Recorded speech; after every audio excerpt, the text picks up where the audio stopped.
నా పేరు లక్ష్మీ భార్గవి. మా డాడీ పేరు రాములు. మా డాడీకి కొంచెం హెల్త్ ఇష్యూ ఉండే, అంటే కొంచెం ఎక్కువ డ్రింక్ చేసేవాడు. అప్పుడు తర్వాత అది కొంచెం హాస్పిటల్లో చూపిస్తే హెవీ మోషన్స్ వల్ల ప్రాబ్లం అయింది. కొంచెం వీక్ అయిపోయాడు, మోషన్స్ ఉండే కొంచెం వీక్ అయిపోయాడు.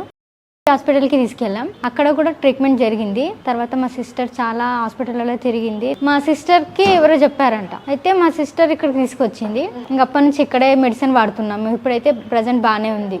ఇది థాట్, మంచిగా ఫుడ్ కూడా బాగానే తీసుకుంటున్నాడు. ఇప్పుడు మంచిగానే యాక్టివ్గా ఉంటున్నాడు, వర్క్ కూడా యాక్టివ్గా చేసుకుంటున్నాడు. బాగానే ఉంది. ఇప్పుడు పునర్జన్మ మందులే వాడుతున్నాము. అంటే ఇక్కడ మెడిసిన్ బాగుంది, మీరు ట్రీట్మెంట్ తీసుకోవాలనుకుంటే ఇక్కడ బెనిఫిట్ బాగానే ఉంటుంది. మీకు హెల్త్ కూడా తొందరగా రికవర్ అవుతుంది. ఇక్కడ మీరు వాడొచ్చు మెడిసిన్.